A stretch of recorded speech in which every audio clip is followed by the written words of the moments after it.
Hello, my name is Kevin, and I have decided to add my voice to the choir of those on YouTube and online who are creating coming out videos in the hopes that maybe it will help somebody who doesn't know exactly what to do in their situation.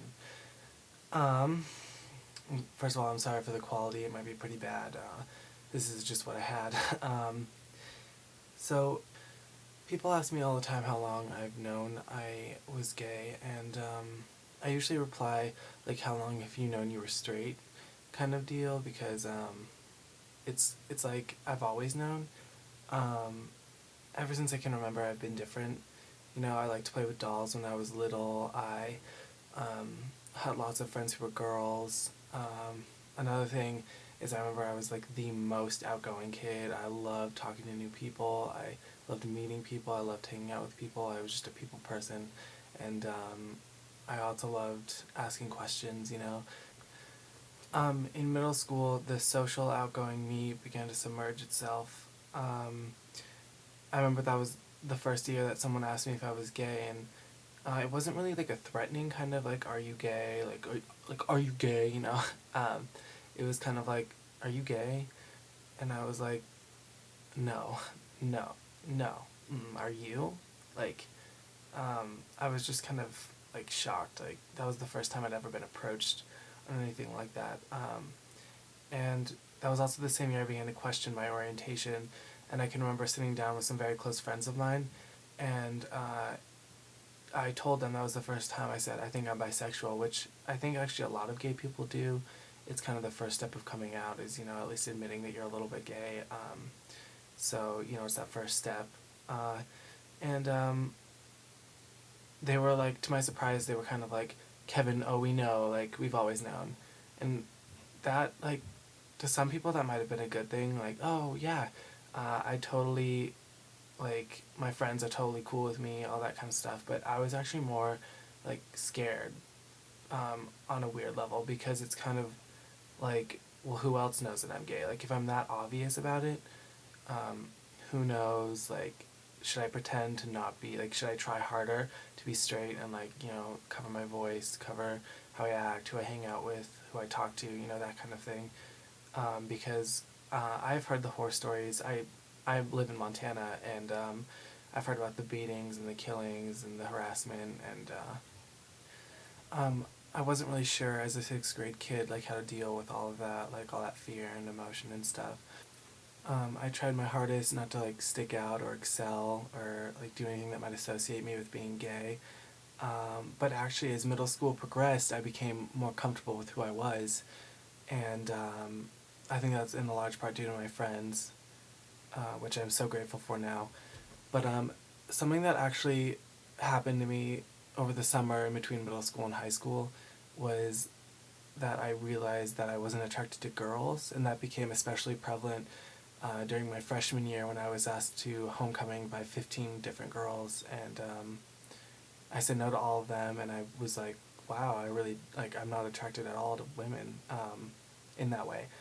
And so I refused every single one, and at that point I realized that I was not bisexual but gay, and even though I'd realized it, I still didn't like want to accept it, so I just kind of put it out of sight, out of mind. So, oh, and just in case you're wondering, I'm using my notes. I'm a little bit of a cheater, but just so I don't like wander off and say, when was that? You know, that whole deal. Anyways, so if I keep looking down, that's why. But still, that in that time, freshman year, people were still asking me, like, are you gay? And I would still say no. Like, I still wasn't comfortable with saying it. Or telling people, actually, except for my really close friends. And I guess also I just figured it would work itself out. Sophomore year was pretty much the climax of, I guess, what you could call a depression. I was having thoughts of suicide, and I was just not coping with lots of my emotions very well.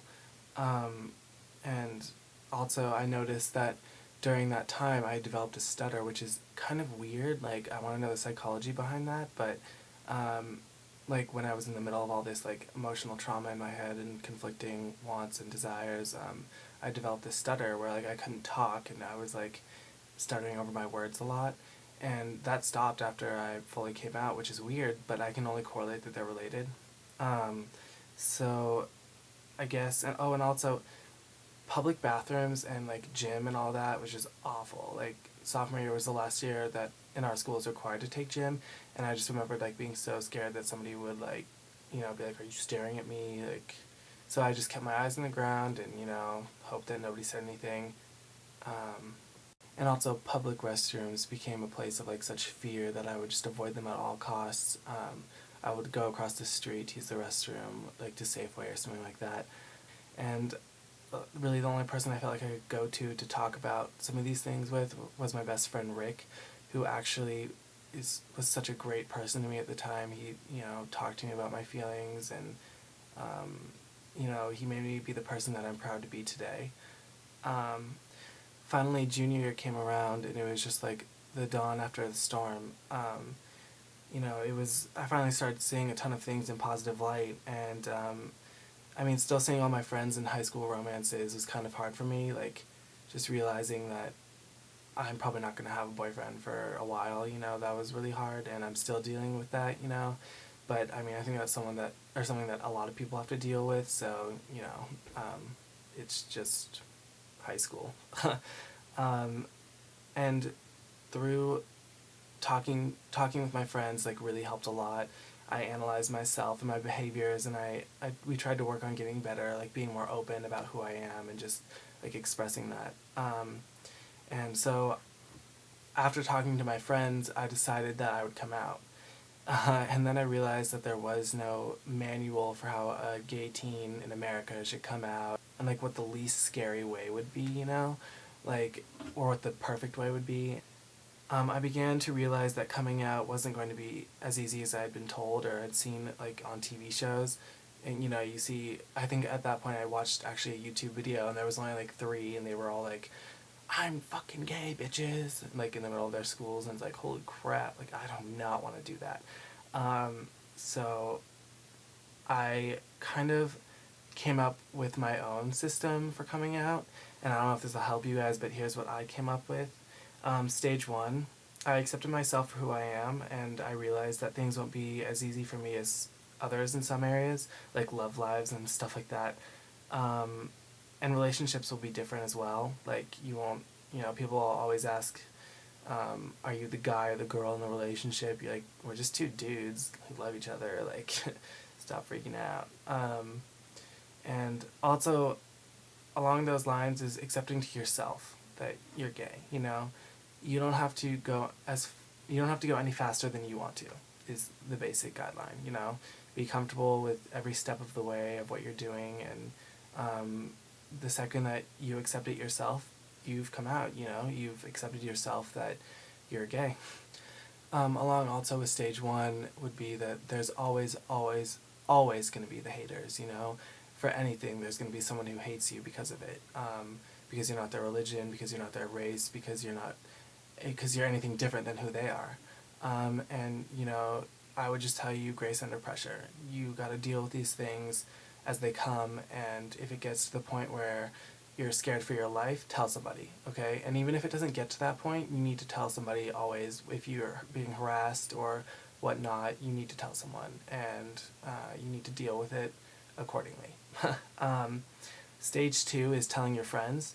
I began confidently telling my friends at the beginning, or the middle-ish of my junior year, which was last year. And I didn't rub it into anyone's faces or scream, "I'm gay," down the halls. That's a common misconception, is that that's coming out. You just scream it to everybody or just say it when you meet them. Like, someone was like, "Oh, so I heard you were gay," and I was like, "Yeah." They're like, "Do you just tell everyone when you meet them?" Or I was like, "Nope." Actually, I have heard that, I've heard from a couple people that part of coming out to them that was a problem was, they would tell their friends and they wouldn't be sure who knew and who didn't. And to those people who are worried about that, I would say don't worry about it.